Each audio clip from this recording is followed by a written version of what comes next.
Hey everybody, this is Caryn. And this is Jill. And you're listening to Scream Girl Squad.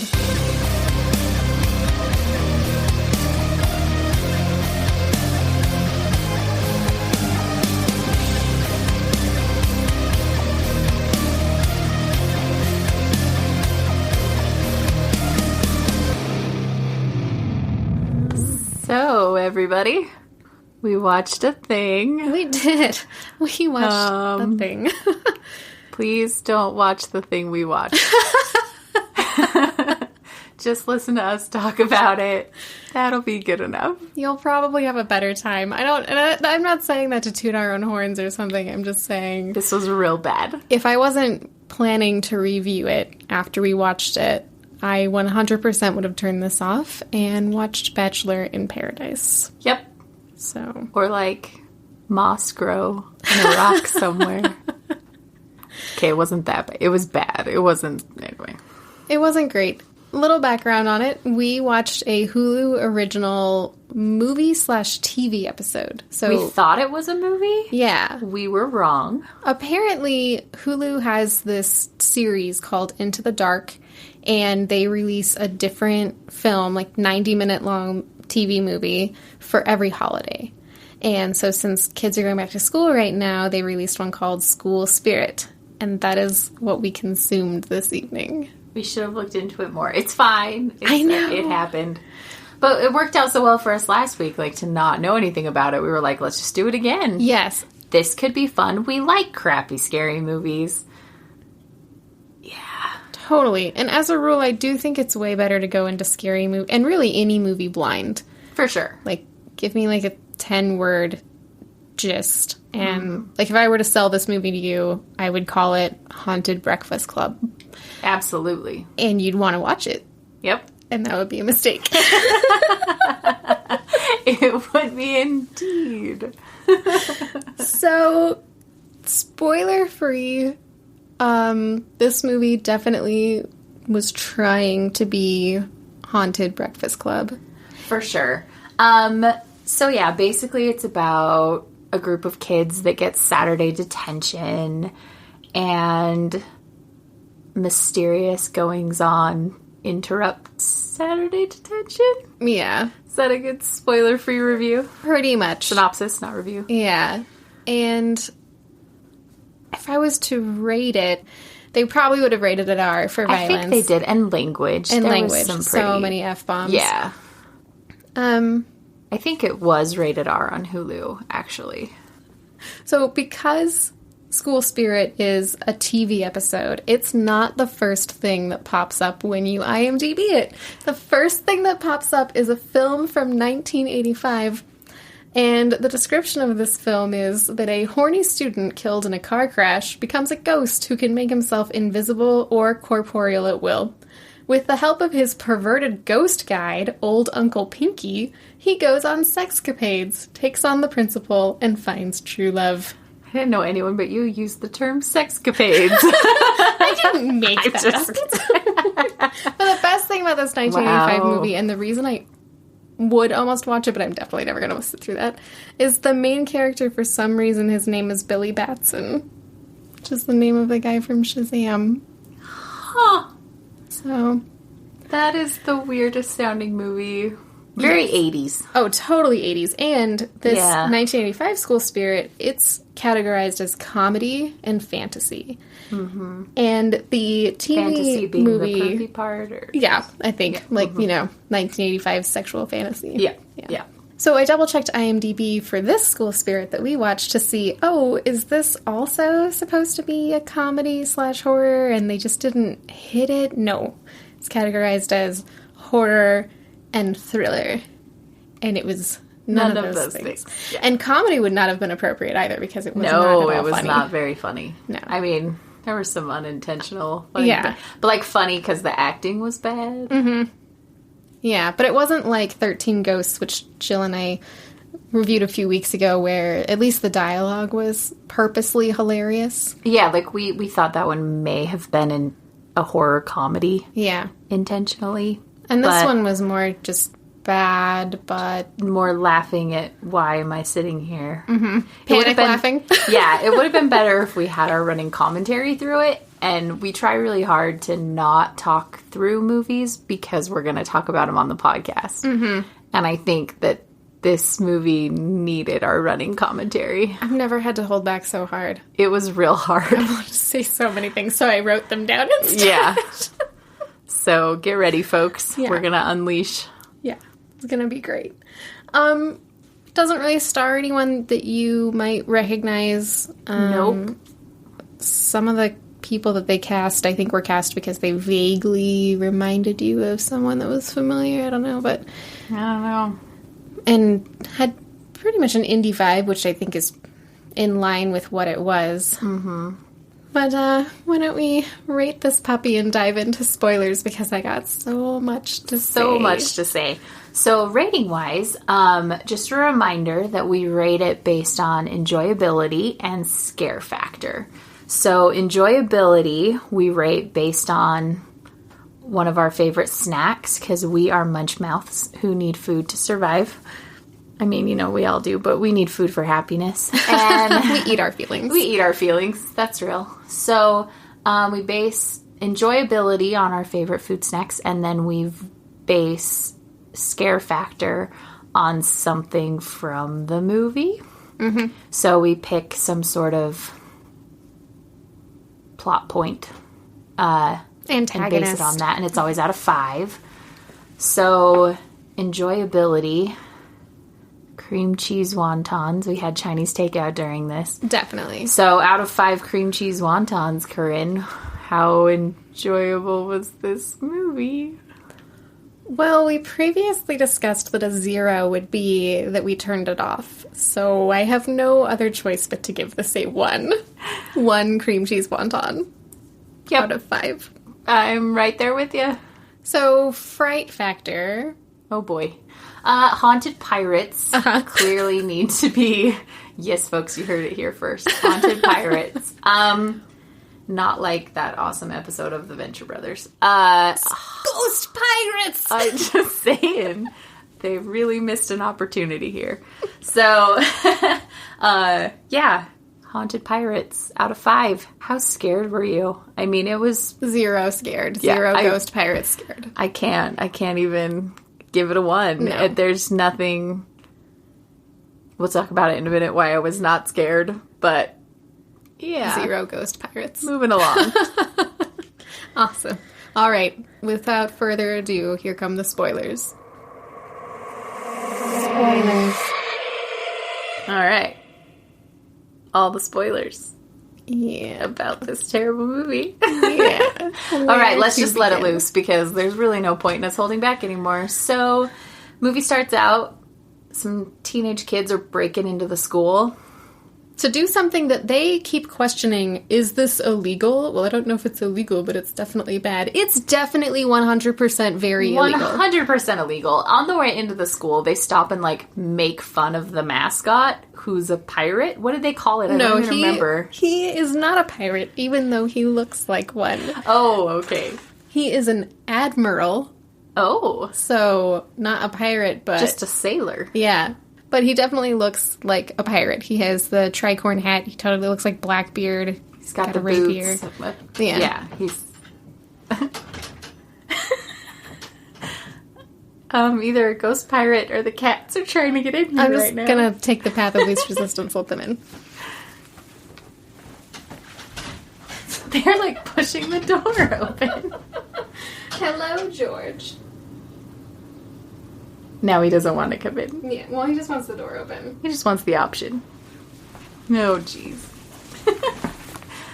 So, back to our friend the ghost pirate. Sure, so they walk in, they make fun of the school, which is their first mistake, let's be honest. That's true. Be true to your school. In retrospect, that's why they got murdered. So. Spoiler alert. So, they go in. So then, yeah, they're talking about how they're not sure if what they're doing is illegal. A, breaking and entering, absolutely illegal. B, they are putting a webcam in the girls' locker room. And the one kid even says, I'm not going to do anything pervy with it. then why are you doing it? Yes. There's absolutely no reason to put a camera in the girls' locker room. None whatsoever. Like, he said something about, I'm just gonna live stream it before the dance. Like...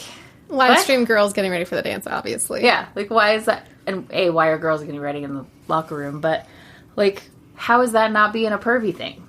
I don't understand. Anyway. It was only one of many, many questions that this film left us with. Seriously. So, homeboy, his name is Todd. Todd disappears, and his buddy's like, hey, where'd you go, man? And, like, goes looking for him, and Todd's laying there with a screwdriver in his eye. Yeah. Do we see the ghost pirate before he gets the screwdriver in his eye? No, he's just... I think it's after. Yeah, he's just on the ground, screwdriver. So, yeah. Homeboy's just on the ground with a screwdriver in his eye. And then his buddy's like, oh, no. And a ghost pirate shows up and kills him, too. Mm-hmm. I think he just, like, slashes him with his sword, the second kid. Yeah. Nothing too crazy, but... And then it goes black. Yeah, it goes black. Oh, this is the best part, though. The credits roll while you're in the locker room watching blood trickle down the drain. I actually had high hopes at that moment, because I thought that's a funny thing to do. This is cheesy, but it could be alright. Yeah. You know, whatever. It was not. It was one big lie. So... Well, and so as the credits roll... and blood is pooling down the drain, the production credits come on, and I see that it's made by, or produced by Blumhouse TV, which I was like, yay, hooray for Blumhouse, because every film that I've seen that they've put out has been gold. So... It feels like that time we went to see Wes Craven Presents. Oh, and we learned the hard way that just because he presents it doesn't mean he had anything to do with it. Nothing to do with it, and it was so bad. What was that movie? They? Is that with the closet? Yeah, like the stuff in the darkness that just gets you. I don't remember that randomly. At all. I just remember it ending and us being pissed. It had the kid that you like from That Thing You Do. The drummer? Yeah. Oh. We rewatched it a few years ago, and okay. It was actually slightly better on the second rewatch than it was in the theater back when it first came out. But all right. We probably had too high of expectations. I think so, because we're like, Wes Craven, my goodness. Yeah. All right. I do like Guy from That Thing You Do. So. Yeah. Yeah. So, anyway, back to the movie film. we actually watched, unfortunately. Unfortunately. So, there's a girl named Erica. She was your typical overachiever girl. Yes. And so it starts out the movie, and she's giving this whole speech about, we can make this year anything we want it to be, and it's all inspirational, and let's go, school. And you just know from get-go, she's the Queen Bee Little Miss Perfect, right? And then cuts to her showing up for Saturday detention. Yeah. And clearly is uncomfortable about it. Like, I don't want to be here, and I don't want anyone to know I'm here. So, of course, she runs into her boyfriend, ex-boyfriend. Mm-hmm. Talks about how she ghosted him all summer, which just made me laugh, the term ghosted. Oh, yeah. You ghosted me. Yeah. Again, my hopes were like, hey, this must be a comedy horror. And maybe it's they're gonna playing be okay. on the ridiculousness. Yeah. No, they weren't.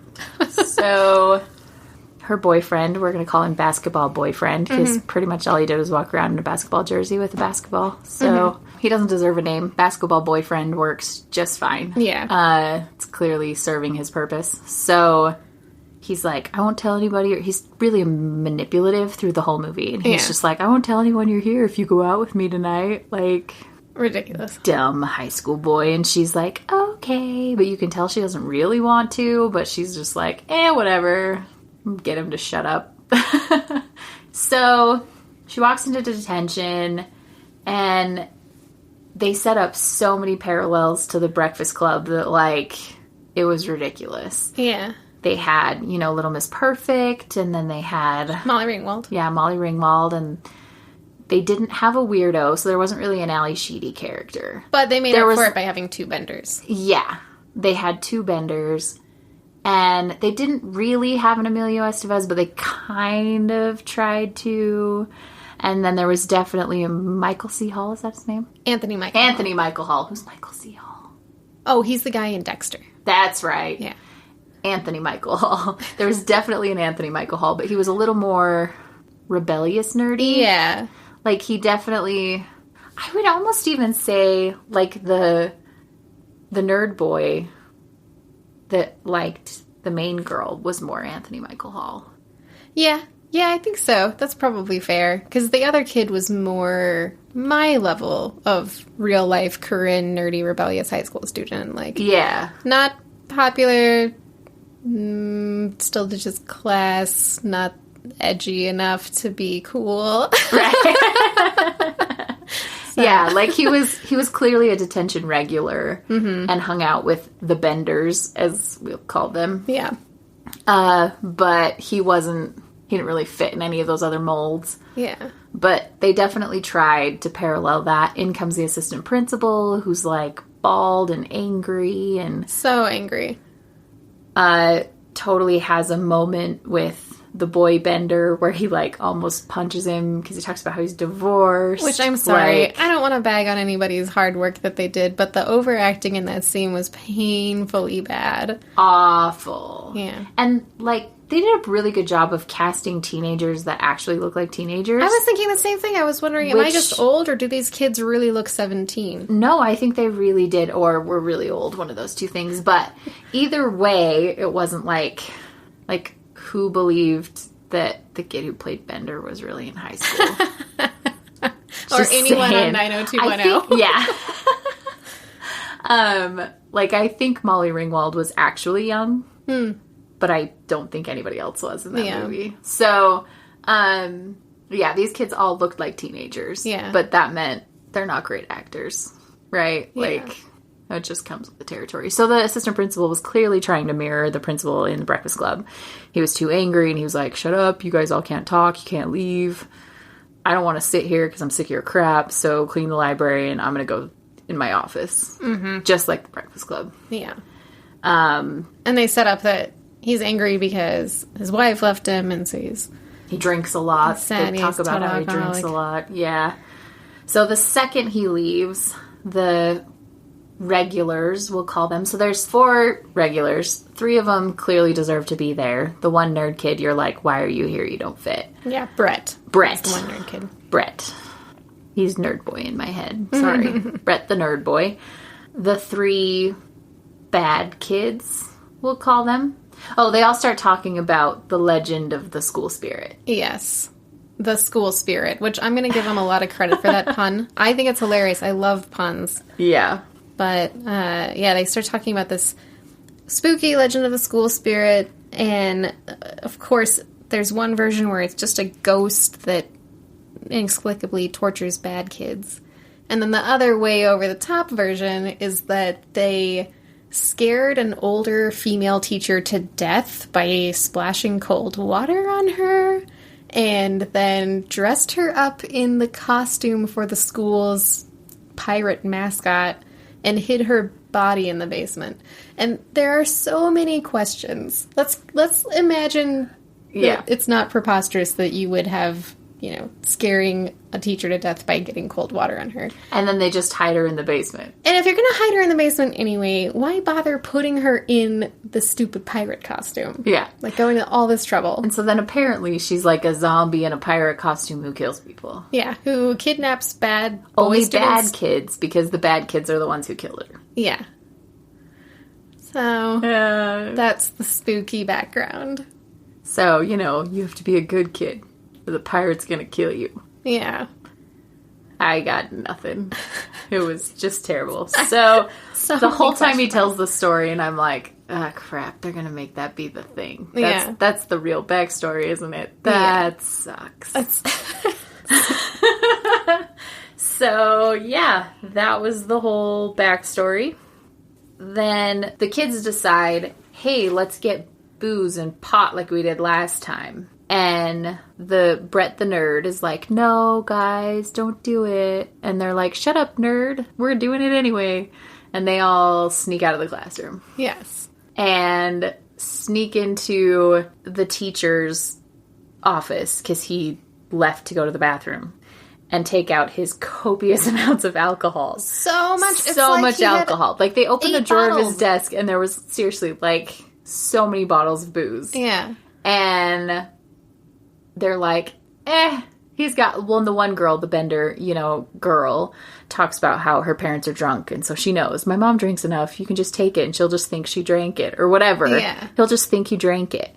So they just are like, cool, just take it. He won't even notice, which is true, I guess. But so, yeah, they sneak into his office and steal his booze.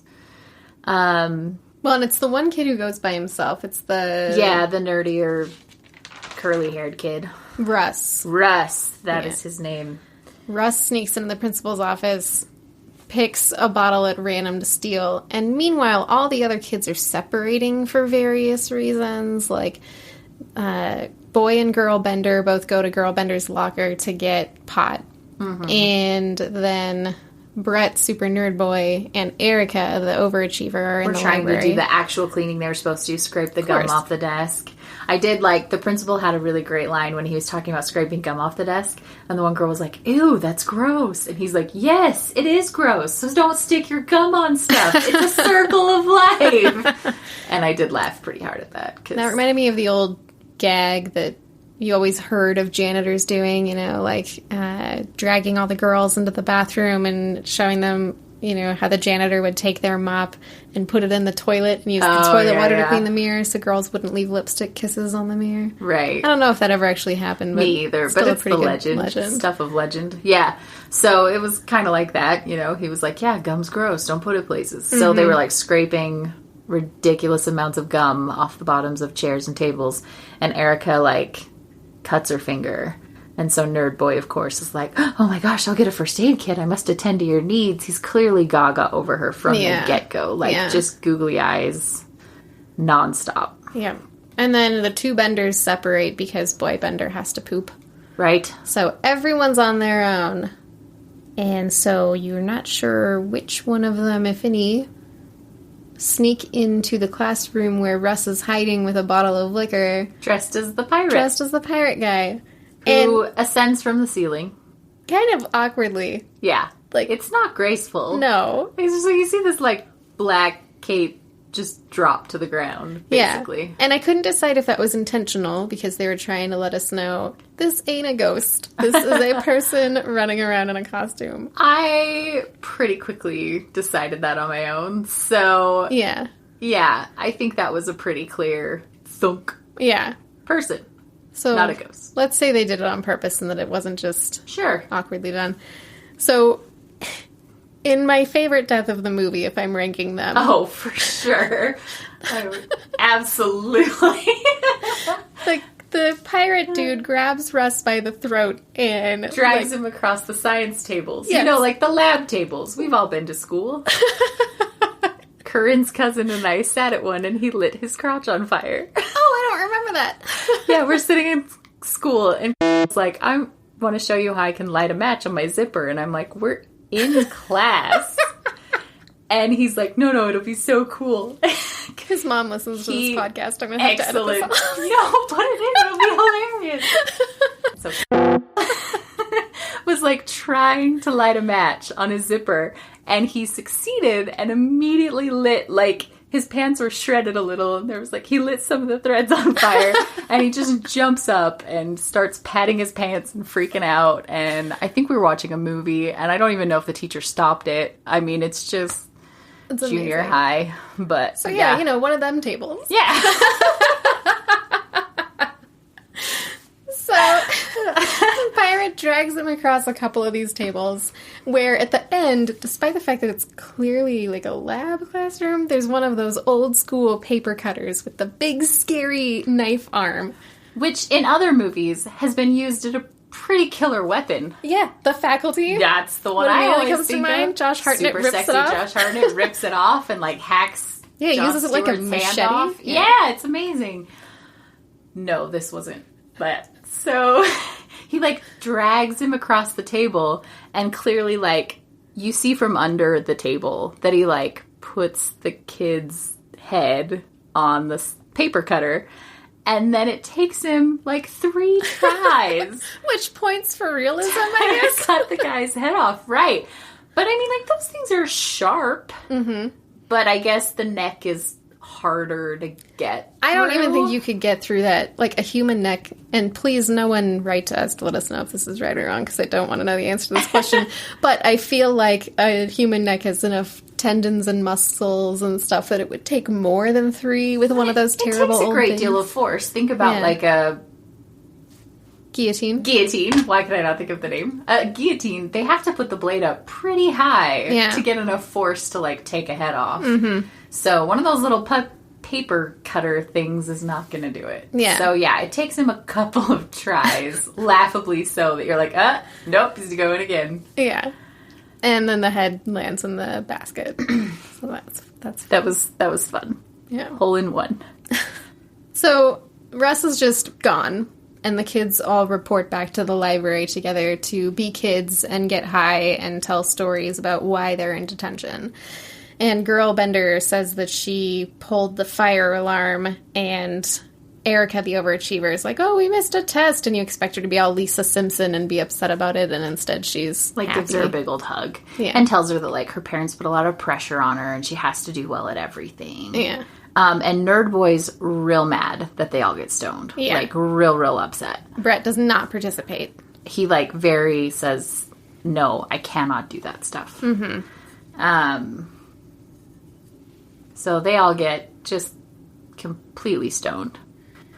Can't even handle how stoned they are. At least the Erica girl. Mm-hmm. Everybody else seems like, we do this all the time, whatever. But Erica... It hits her pretty hard. Yeah, she's not taking it so well. So Erica, since she's a little extra stoned, she is taking that legend of the school spirit a little more seriously than everyone else, getting a little bit creeped out. There is kind of a cool, creepy shot where she leaves the library for a minute to open the door back up. They'd shut it to do drugs, and then they open it back up to look less suspicious. And she's looking up and down the empty hallways of the school at all of the still lockers and the streamers hanging from the ceiling. And that's something I've always found creepy. Like, being in a school when it's not full of students. Just like a building that's supposed to be full of people when it's not. Like, even churches. Terrifying. Mm-hmm. So. Yeah. And I think that's why I like zombie movies so much, because they often show, or anything that's post-apocalyptic where there's empty stuff and it's supposed to be vibrant and full of life, and so it's just... It's really creepy that dead. It's empty. For sure. Mm-hmm. So they hear the teacher coming and panic. Crappy's going to smell the vape. So Erica spills a bottle of bleach. Mm-hmm. The teacher comes in, still smells the drugs, which he's really close to the bleach. I don't see how that's possible. You can't smell anything but bleach when it's like straight bleach. Anyway, he still smells the drugs and asks them all, have you been smoking in here? What's wrong with you? Mm-hmm. And Nerd Boy Brett, like, shuts him down and is like, all I smell is alcohol. That's weird. We haven't been drinking. And the teacher gets all uncomfortable and leaves. Yeah. And he leaves and has a moment that really made me relate to him, because he's super angry and he slips on the bleach and just has one of those moments where you're like, you have no fuse left. You're so enraged. And so all you can do is like kind of flail and swear a little bit. Seriously, he was so mad. And you could tell he just like wanted to like drop kick these kids down the hall and can't because he's a teacher. His hands so he are just tied. had to leave. Yeah. Oh, and they tell him that Russ is missing and never came back. Oh, yeah, which also pisses him off. So he's like, because the 2 boys from the beginning are missing, and apparently they have missing kids in this school all the time. It's like Sunnydale High. So they decide they're going to lock it down. They're like, there's a curfew, we're on lockdown, and he locks all the doors to the school. So now they're all trapped inside with the killer. Yeah. Good. Or the ghost pirate. Or the ghost pirate. The ghost pirate rules. It's really a killer. Anyway. So there's bleach all over the floor. So Erica and Brett go to get a mop to clean it up. Right. And they're walking down the hall, and Brett is clearly flirting with her. And she's like, ooh, cute nerd boy's paying attention to me. I like it. And then her basketball boyfriend sneaks up behind him and scares him. Mm-hmm. And then is like, Erica, go on a walk with me. And Brett's like, no, we should go get the mop, all angry. And she's like, nah, I'm going to go with him. Oh, and the boyfriend's being all crazy, controlling, and manipulative again. Like, oh, for sure. Oh, were you doing drugs? Let me go way overboard, over the top, upset about this, and drag you away. Who made you do drugs? Like, she can't make her own decisions. And so he's like, you have to come with me. So she's like, fine, we'll go on a walk, whatever.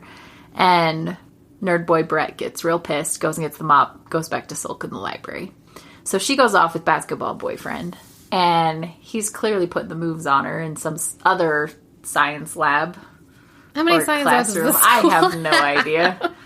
They are in this classroom, and he manipulates her again and is like, I was thinking about telling everyone that you're in Saturday detention. Give me a reason not to. And she's like, oh, I'll tell you a secret. And I'm like, I don't think that's what he wanted, but sure, tell him a secret.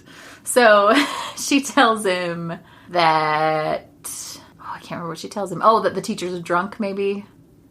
I honestly don't remember. I think at this point I may have been checking my phone to see if any of the actors were people that just looked like other people or were actually people that I recognized from something. Yeah. I think she tells him, oh, the teachers are drunk. And he's like, oh, really? And then they start making out a little bit, and then she is still stoned. So she's like, I'm hungry. I need food right now. And he's like, right now? And she's like, I'm going to die. I need food. And he lets her go. So she goes off to the vending machines, and he, of course, takes off his shirt and starts doing push-ups because he's a basketball player. Because that's what you do. And you could tell he was clearly, like, testing the table. Like, could we have sex on this table? And it wouldn't break. Or whatever. So I guess props for... How tall am I? I guess he was planning. I don't know. So she's off at the vending machine. Pirate comes up behind her, stands awkwardly close, leaves her be, and just walks away. She doesn't notice him. Yeah. So at that point, you're like, oh, she's got the special treatment. Yeah. And he goes and kills basketball boyfriend. Which, okay, this death was pretty funny as well. Because the guy's just standing there, and he hears noises, and he walks past all these tables, and the pirate's, like, crouched in the corner. And he's just standing there, and you just hear the sword, like, slash. And then he falls down, and he looks over, and his feet are still, like... in his shoes. 6 inches away from him, with little bones sticking out the top of his shoes. It was so ridiculous. It was so ridiculous. Just... He fell. I laughed pretty hard, and I don't know if that's what they were going for. Oh! It was so terrible. It was really bad. So, yeah, pretty funny. Erica goes back, can't find him, honestly doesn't look very hard. No. And just goes back to the library. Where more teen drama ensues. Right. Teenagers being angry at each other and being high and coming down and blah, blah, blah. The two benders clearly want to date each other but can't put their crap together, and so there's lots of drama there. And then Nerd Boy is real mad that Erica went off with her boyfriend, and she basically is just like, no, he's my ex-boyfriend, it's fine. And suddenly Kid cheers up again, like, oh, yeah. Okay, it's okay. Huh.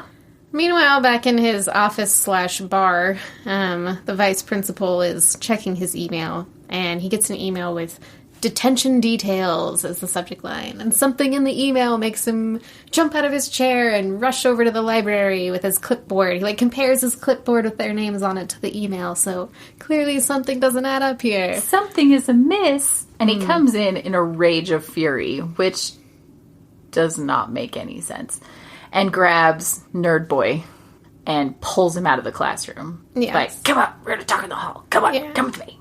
Really, really angry. And earlier, during their little walk for the mop, Eric is like, have we had classes together or something? Because, like... She doesn't remember him. She doesn't remember him.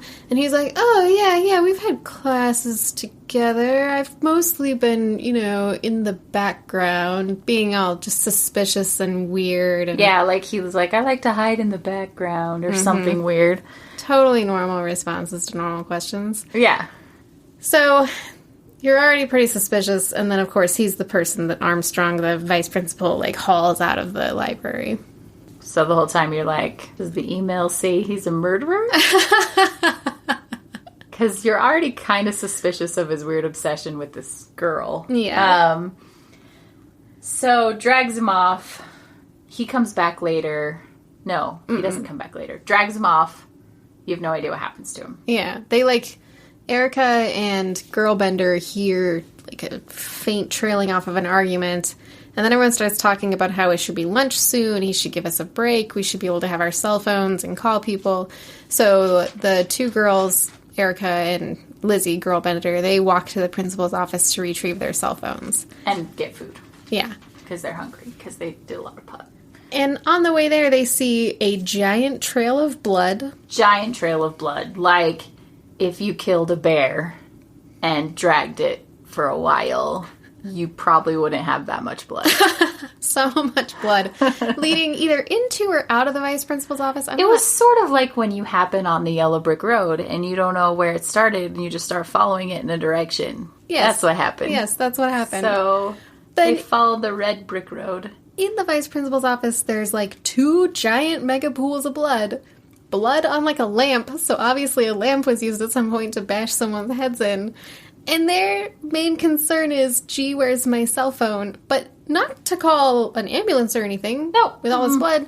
Because if that was their goal, they could pick up the vice principal's phone and call the police or something. Nope, never called 911. No. Stumble on a crime scene and put their fingerprints all over stuff. Yes. I mean, they touched everything. And instead...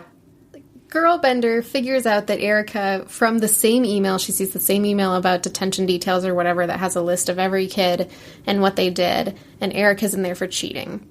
So instead of calling the cops, they have a nice heartfelt discussion about why Erica cheated. And Erica's just like, there's too much pressure, so I cheat all the time because I have to be the best, and I just want to go to Harvard and then my life will be okay. Yeah. And the girl's like, okay, and doesn't notice that Nerd Boy's not on the email. That is not a concern to her at all. So, the vice principal got so mad about his email, so worked up about it. She reads the email, and I'm expecting her to be like, oh my gosh, and have some big reveal. Nothing. No. She's just like, oh, you cheated, huh? Interesting. Yes, let's talk about this. That's it. It's the only thing that came from her reading the email. So then right after that, they wander the school a little bit more. I guess still looking for their cell phones. I'm not sure exactly what their plan is at that point. They were following the trail of blood. Oh, that's right. So they found one end. They were like, let's go find the other end. Yeah, instead of calling the cops right now, let's follow the trail of blood. Seriously. No weapons, no backup. No. They didn't go find Vic, the other guy. No. No, they were just like, let's follow the trail of blood. So they follow it to Super a good idea. secret door. Yeah, it stops at a wall. And then they open up this wall, and it's a secret passage. And for some reason, that's what prompts them to go and hide and lock themselves in a classroom. Yeah. Oh crap, there's a secret passage, let's go hide, and we're really scared now. Yeah. You weren't scared when you walked in on a crime scene full of blood? With buckets of blood. A trail of blood? None of this is upsetting. There's a secret door. We best hide ourselves. So they hide, and Vic, the only character who shows any intelligence throughout the whole movie at this point, grabs an axe and goes off on his own. He ends up in the secret lair. I'm going to be honest with you, I don't know how he got there. Yeah. Somehow, he's in that secret passage. Well, I think he saw the trail of blood, too. And thought, maybe. I should get an axe, because, And blood. You know how, high schools have axes on the wall, easily grabbable? He just grabs one of those. Yeah, he doesn't even have to break glass, huh? It's just, chilling there. Yep. You know how high schools leave weapons for kids to grab? The girls are in a locked classroom talking about why on earth Erica cheated, and she's talking about how she needed to get into Harvard, so she tried to bribe the vice principal, and he wouldn't go for it. She thought he'd take it, and then she's like, turns out he actually cares about us. Who knew? Mm-hmm. And meanwhile, Ghost Pirate is in the ventilation ducts above them listening to their conversation. Yeah. And Vic is going down the secret hallway. Which is lit by red light bulbs for some reason. Mm-hmm. Which, sure, nonsensical as it was, did lead to what I thought was the only scene in the film that had any potential to be scary. Sure, yeah. I can agree with that, yeah. And it was because they built up a little bit of tension. So Vic sees the Ghost Pirate guy coming back for him, and Ghost Pirate stands at the end of the hallway watching Vic, and Vic's holding the axe terrified, and he can't get out. Like, the little secret door that he came through, it appears to be one way only. And so instead of rushing him, the ghost pirate turns on his heel and walks back around the corner. Mm-hmm. And then he comes back and looks at Vic again. And then he walks back around the corner. And then all the lights go out. So that part I was like, oh, look, they remember they're making a scary movie. Hey, look, they tried. Yeah. To make it a little tense. Here's my problem. Vic didn't even fight. Like, he's supposed to be this tough kid. And I understand that, like, tough kids, when approached with something, may not act as tough as they pretend to be. But I feel like he would have put on a front and tried to fight a little. Mm-hmm. No. Yeah, he mostly, like, screams, tries to use the axe on the door, and then gets dragged backwards through the hole that he's trying to climb through the door. Yeah, he, like, tries to axe his way out, and then just gets dragged back and killed. And they don't even really show him get killed. Yeah. He just gets dragged through a hole. So, that was just a little like, all right, well, see you later, buddy. Yeah. And by this point, you're like, we know who the killer is. Mm-hmm. I pretty well knew before, but this kind of seals the deal. So, Nerd Boy shows up in the classroom, and at this point, I mean, in a normal movie, I'd be yelling, don't let him in, but in this movie, I was like, yeah, let him in, then he'll kill people, and it'll be over. So, he knocks on the door, and he's like, let me in, and they're like, pull the fire alarm first, and he's like, no. Yeah, because I'm scared. Yeah, Vice Principal whoever is all mad and going crazy. Yeah. So they let him in. He is wearing pirate boots, because of course he is. And he turns around, and he's covered in blood. Mm-hmm. And they're all like, oh no. And this, as he turns around covered in blood, he delivers just the line that ties him to that stupid fairy tale in the dumbest way, because he's like, the thing they never tell you about that old teacher that they killed is that she had a son. Dun dun dun. Dun dun dun. So he's how old was this teacher? I don't know. Because they made it seem like she was real old. Then how did she have a son who would have been like a year old? I mean, little, yeah, right? That was the other thing. Like, this kid's supposed to be maybe 16, 17 years old. So in what time period was when was this teacher killed? Yeah. They never told you. So he's been, like, living in the basement of the school for some reason, and nobody's noticed or cared. So Girl Bender, she runs out of the classroom and pulls the fire alarm and turns back around, and he buries Vic's axe in her face. Yeah. And Erica escapes up into the ventilation and is trying to climb down the ladder and run away through the other side, and slips and falls and bashes her head. So she gets knocked out. Wakes up with him tying her up in a flag.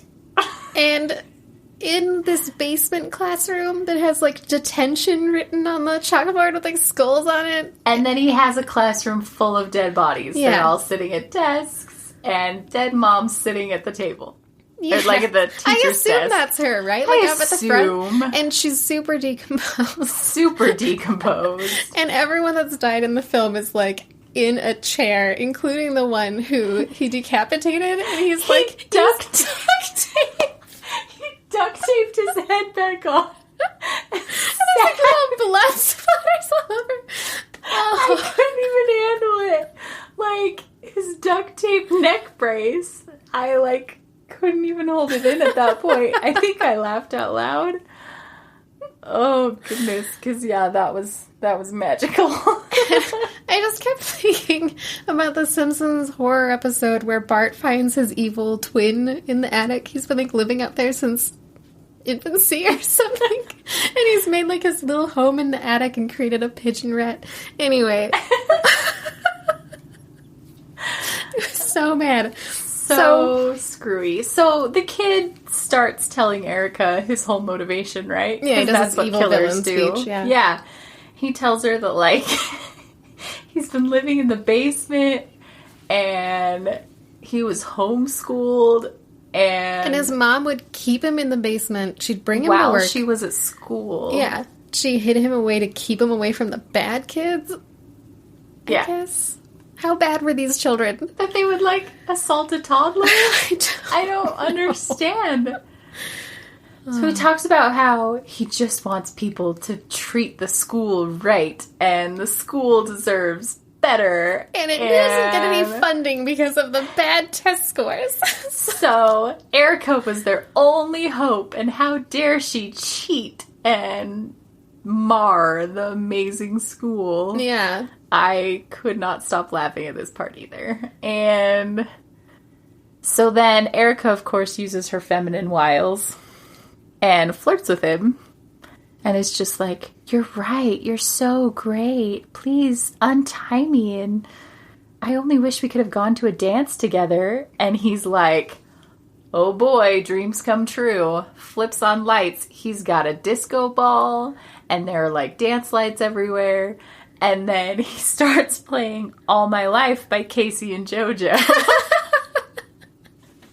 Which just, like, killed us. Instant flashback to awkward junior high school dances for... So, we had to look it up. It came out in 1998, which was, Caryn and I were 14. Mm-hmm. So, prime junior high experience. Oh, yeah. We remember...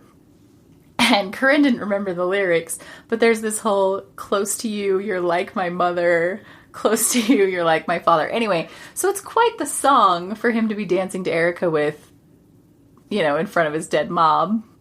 And again, how old is this guy? Because that song came out so long ago. But if he's been living in the basement since 1994, when did it come out? 1998.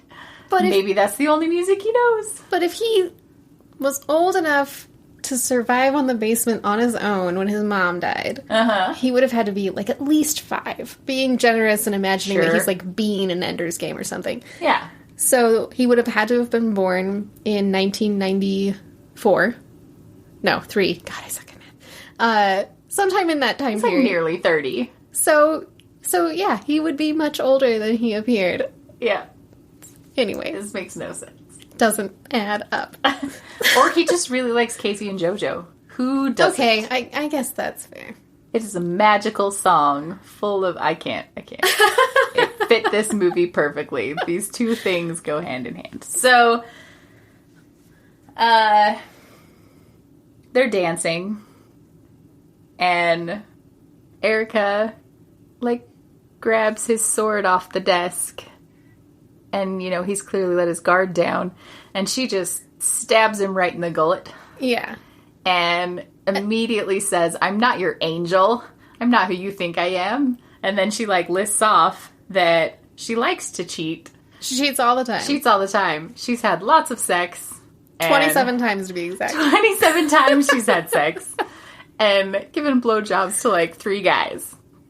And his face is just, like, horrified as he's bleeding to death, and then he dies. She stabs him and then twists the metaphorical knife, I guess. More than one ways. Yeah. She twists it for reals. She twists it. Anyway, so he dies and he's sad, and she leaves the basement, and for no reason whatsoever, the doors are now wide open. And cops and firemen are run up to her. Oh my gosh, are you okay? And she's like, I was just here on campus, and totally doesn't tell anyone she was in detention. Mm-hmm. And then gives a press conference where she uses this all to her benefit. She's just like, I was just a good kid, and I just wanted to study, and then all these people died, and somehow I lived. Yeah. And this was going to make an amazing essay for my college applications. Wink. Yeah. Like, preposterous. That's it. Roll credits. And I'm trying to work it out, Jill, because the premise is hilarious. Like, they chose all of the most ridiculous things that they could, but they didn't make it funny, and then they didn't make it scary. Nope. It was neither thing. Nope. So... it was a heaping pile of garbage. Yeah. And, like, you just didn't care about anyone in the movie. No. At all. Even the main girl, who you're supposed to, like, sympathize with. Mm-hmm. You were like, oh, she didn't die? All right. Well, she's going to get into Harvard now. I was almost a little mad because I'm like, now she's going to be able to leverage this and get what she wanted all along. Yeah, but... a little bitter that, like, she legit didn't care that anybody else died. She was just like, cool, now I can go to Harvard. She showed no remorse for any of them whatsoever. No. It was a strange movie. Strange. Very strange. And at first I was like, this is going to be cheesy and ridiculous. They're making enough parallels to The Breakfast Club that this could be funny, right? Yeah. Or clever in some way. No. I know, I wish that they had milked that a little bit more, honestly. Yeah, because... those first 15 minutes were probably the best part. Yeah. And then it just went all downhill from there. Yeah, with way too many ridiculous reveals. And I'm not sure if those death scenes were supposed to be funny, but they were the funniest part. Oh, for sure. Again, was it supposed to be funny or was it supposed to be serious? It's really hard to tell.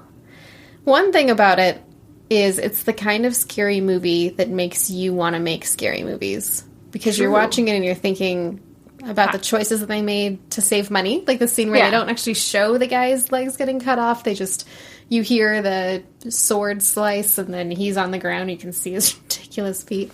So it's if you want to learn how to make a scary film on a budget, it might be a good research film to look at the choices they made to keep costs down.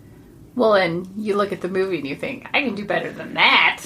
Oh, I say that all the time. I say that I am inspired by good writing and motivated by bad writing, because I'll be reading a book and I'm like, I could do better than this. Right? So, yeah, maybe it'll motivate someone to make a better movie.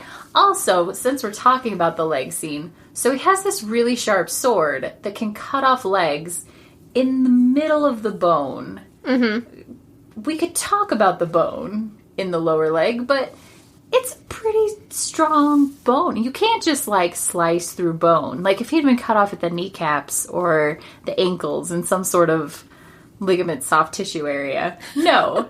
Right in the middle of the bone. But he can't hack through the guy's neck without several tries with the paper shredder. So why didn't he use his ridiculously sharp sword? That's a great point. Why didn't he just kill everyone with the super sword? Bone saw sword that just cuts through bone. No problem. And this, like, malnourished kid who's been living in the basement having the strength to wield them. Nerdiest little kid. Which is, now that we know that the killer is the murderer. So Vic, the big old tough guy, like, or the basketball boyfriend, none of them could take him? Mm-hmm. I mean, okay, the basketball boyfriend was taken by surprise, but even the assistant principal was kind of a huge dude. He was super tall. And you have to assume that because of all the blood on the lampshade and everything, that the kid, overpowered. Okay, and that's the other thing. I couldn't figure out, is he a student? So, all last year, they're all detention buddies, and they're all hanging out, like, every freaking Saturday, because he tells Erica, I spent detention with them all year trying to convince them to take a better path and not be bad kids anymore. And so is that the first day that the vice principal ever got an email with detention names on it? Or the first day that he cared? Why did it never come up before that this kid doesn't go here? He doesn't even go here. She doesn't even go here. So I wondered that myself. When we figured out he was living in the basement, I'm like, okay, but he's been going to detention? Like, does he go to school here? Kind of made it seem like he's been watching everyone from the air vents. Mm-hmm. So that's definitely what he implied from. Why was he in detention? Yeah, when he told Erica, like, oh, I've just been in the background or whatever. Like, he's obviously been attending classes from the ceiling. He also had, like, a creepy shrine to Erica that we didn't touch on. Like, all kinds of weird pictures of her and, like, lit up with candles. Like, any stalker shrine you've ever seen in your life, that was it. It was... That's probably the one thing that I find realistic, actually, is because in a school with that many science labs, you have to assume there's at least one photo development lab. So. It's true. He could probably have developed those photos. Yeah, he could probably, like, high schools have disco balls. I'm sure he was able to set that all up, but... And, like, the classroom in the basement was, like, real old classroom equipment and, like, desks and stuff. Like, they looked like early 80s desks. How old is this kid? I don't know. When did the mom die? I need answers. But I don't really want them. So. Just lots of questions. I don't know if the people that made the movie know the answers to these questions either. Yeah. So, what can you do? Yeah. So, again, no fright factor. Big fat 0 on the old Ghost Pirate scale. In fact, if you're debating about what to watch, this or the Venture Brothers episode, The Ghosts of the Sargasso, definitely watch The Ghosts of the Sargasso. Because Venture Brothers is always the answer. Yeah. I mean, there's no question there. Drink it. Go to bed. Go to bed. Never watch on a bed. Don't welch on a bed, dude. Drink it. Go to bed. The new season of Venture Brothers was recently added to Hulu, and it's amazing. I'm like so many seasons behind though, but it takes them like 3 years to put out a season. Yeah. So, but I need to tank through that one. It's one of those cartoons like Rick and Morty that is really slow between seasons, but they're always worth the wait. Yeah. And if you haven't watched any of the seasons of Venture Brothers where they're living in New York City, then I feel like I watched one. Okay, then you're only one season behind. Yeah. That's possible. Yeah. Great choice on Hulu, The Venture Brothers. Yes. Watch The Venture Brothers. Maybe not so much. Mom, don't watch Venture Brothers. You won't like it. Thanks for listening to Scream Girl Squad. P.S. Don't watch this movie.